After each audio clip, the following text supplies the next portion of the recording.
Your bank shows you one number on your savings account and a completely different kind of number on your credit card, and it is not an accident. Both of them are chosen to make the bank look good to you. So here is the answer. Straight before anything else. APR is the rate you pay when you borrow money.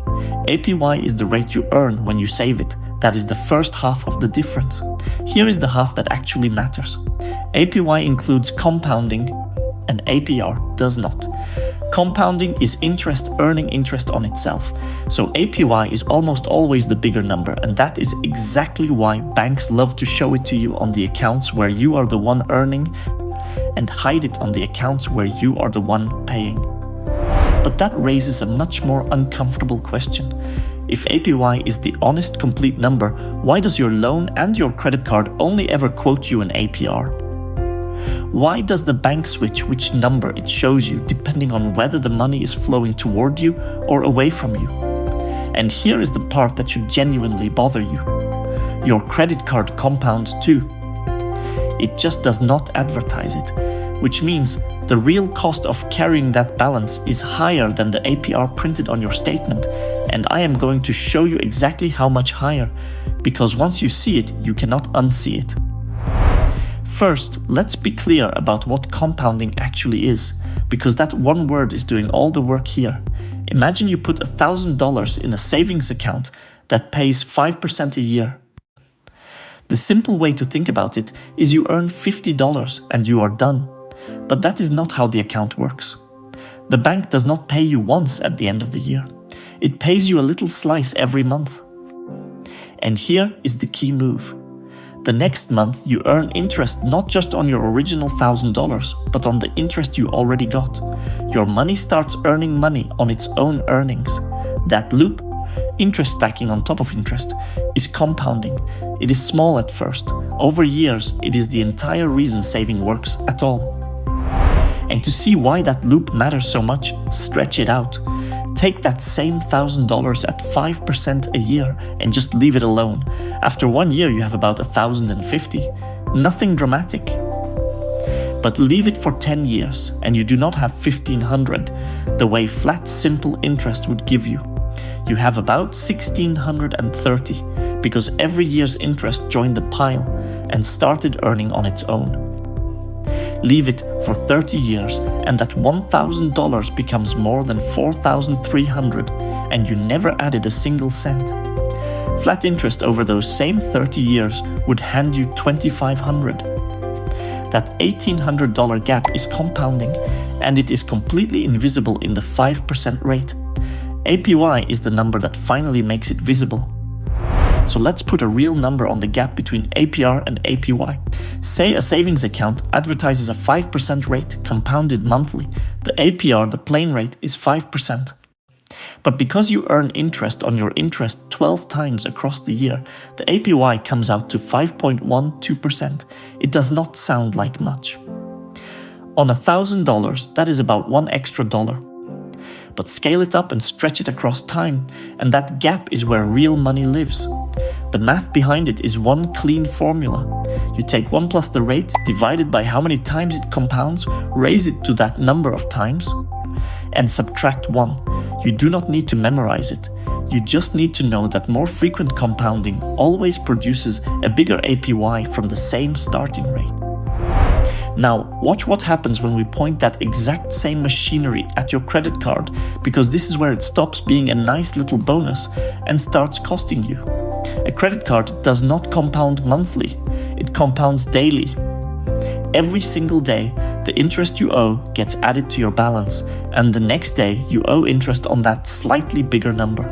So take a card advertising a 24% APR, that is the number on your agreement.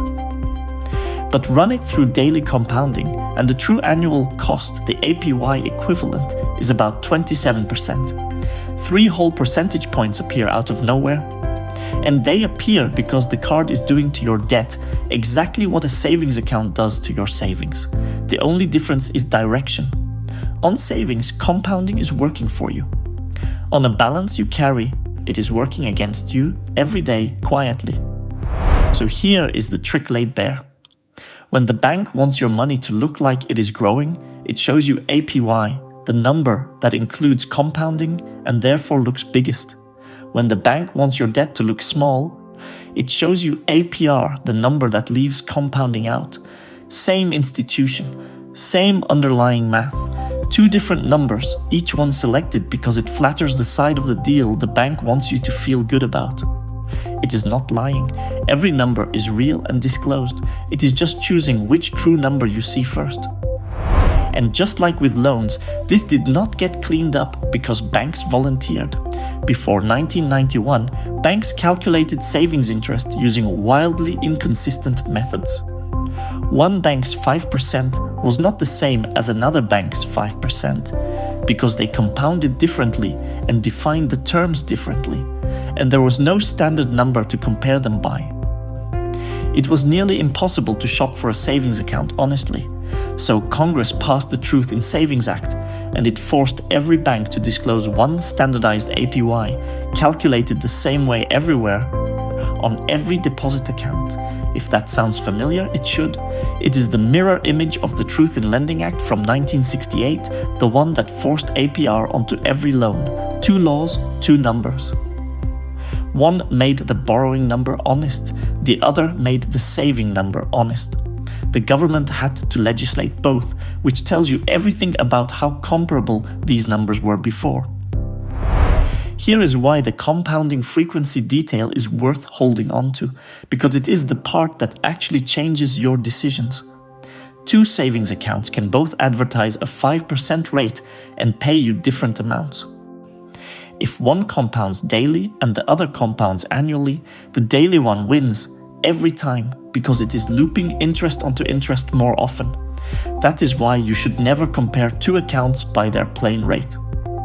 You compare them by their APY because the APY has already done the compounding math for you and baked it into a single honest number. It is the great equalizer. Whatever tricks are hidden in the compounding schedule, the APY exposes them. So what do you actually do with all of this? 2 rules, and they are simple. When you are saving or investing, compare accounts by APY, not by the advertised rate, and prefer the one that compounds more often. When you are borrowing, know that the APR is the floor, not the ceiling, of what you will pay, especially on a credit card where daily compounding pushes your real cost noticeably above the stated number. And the single most powerful move sitting inside all of this costs you nothing. On a credit card, if you pay your statement balance in full every month, the compounding never gets a chance to start. Interest only kicks in on a balance you carry. Pay it off, and that 27% machine never turns on. Carry it, and it runs against you every day. So the next time you see a rate, the first question is not how big is it. The first question is which direction is my money moving, and which number is the bank choosing to show me. If it is my money growing, they will show me APY. If it is my money leaving, they will show me APR. Same math, opposite spin. Now you know which one to ask for. Tell me in the comments. Did you ever get burned by a credit card balance that cost more than the rate you thought you agreed to? Because once you understand daily compounding, that surprise makes a lot more sense.